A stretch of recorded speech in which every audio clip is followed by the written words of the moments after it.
La mies es abundante y los obreros son pocos. Rueguen pues al dueño de la mies que envíe obreros a su mies. Miren que los envío como corderos en medio de lobos. Hola amigos, domingo 14 del tiempo ordinario.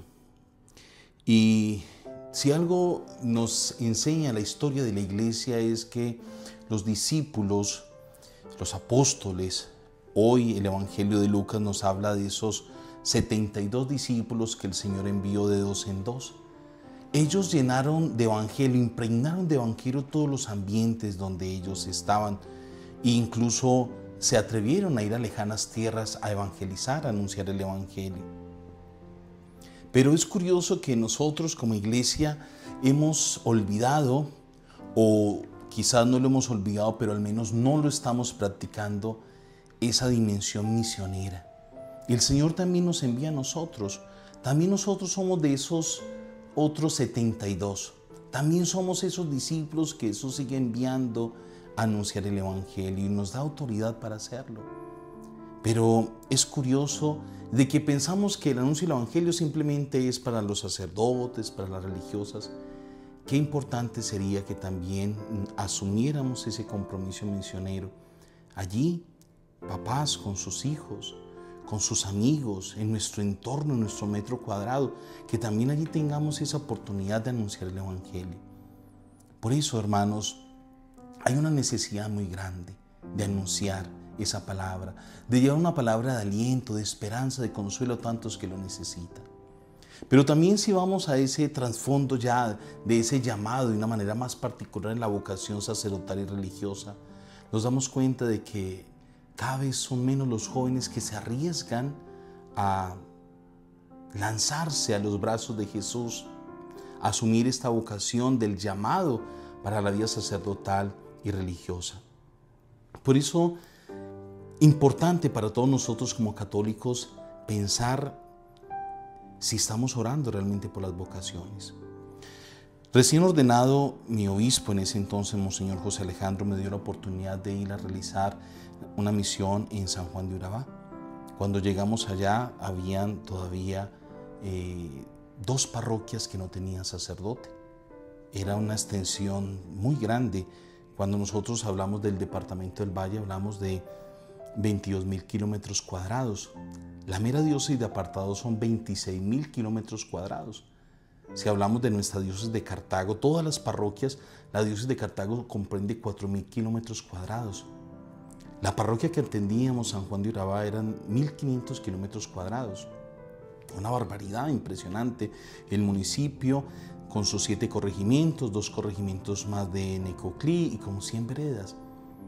Y entonces pensaba yo, ¿por qué no hay misioneros? ¿Por qué no llegan sacerdotes a esas comunidades? Tristemente encontramos sacerdotes que se van a misión a Europa, a Estados Unidos, pues. Pero valdría la pena que pensáramos en eso. El Papa León nos ha dado un ejemplo muy grande. Viviendo en Estados Unidos, pudo haberse quedado en una parroquia muy cómoda, tranquila, y decidió irse a las periferias, ir a Perú, a comunidades pobres. Y después allí el Papa lo nombró obispo en una diócesis alejada, con dificultades. Cuando el Papa llegó a Perú, a los lugares donde llegó a misionar, no había energía, no había agua potable, y allí estuvo misionando. Pues yo creo, hermanos, que nos toca a nosotros como cristianos orar por las vocaciones, pedir al Señor que envíe hombres y mujeres valientes que puedan anunciar ese evangelio. Pero también invitar a los jóvenes que se arriesguen. A esos jóvenes, si en alguno tiene una inclinación vocacional o tiene ese deseo o tiene siente ese llamado en su corazón, escríbame por el interno, acérquense a su párroco, acérquense al seminario. Las jovencitas, pues hay vocación a la vida activa, a la vida contemplativa. Tenemos un monasterio aquí cerca, en Santa Rita, en Cartago están las concesionistas.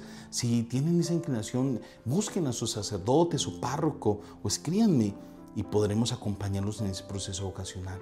Por eso, hermanos, les invito simplemente en este momento para que pidamos en un momento por las vocaciones.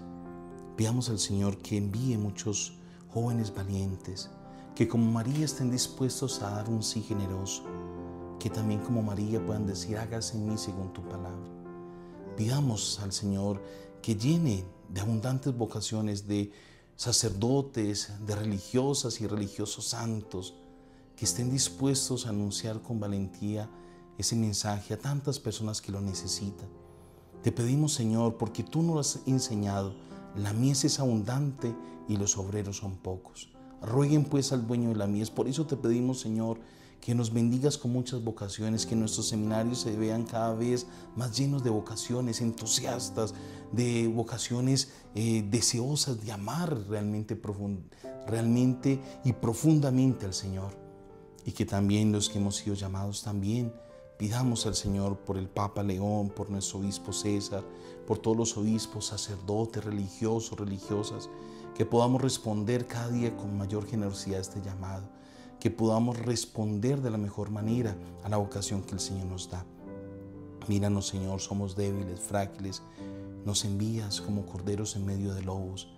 Sí, la iglesia es atacada, pero tú nos das la fuerza para continuar, porque tú, Señor, nos has dicho de que la iglesia va a permanecer y ni siquiera el poder del demonio podrá destruirla. Llevamos 21 siglos siendo atacados y la iglesia no va a terminar, porque la sostiene Dios, la sostiene Cristo, la sostiene la gracia del Espíritu Santo. Por eso, Señor, ayúdanos a ser esos sacerdotes que tú necesitas en tu iglesia, que esos laicos en nuestras parroquias necesitan de nosotros. No nos cansemos de orar y que el Señor nos bendiga con abundantes vocaciones, y a los que yo hemos sido llamados, que el Señor nos dé la gracia de la santidad. Hermanos, no dejemos de orar en esta semana. Cuando te acuerdes, cuando estés orando, pide por ese sacerdote, pide por esas vocaciones, que realmente podamos decir sí al Señor.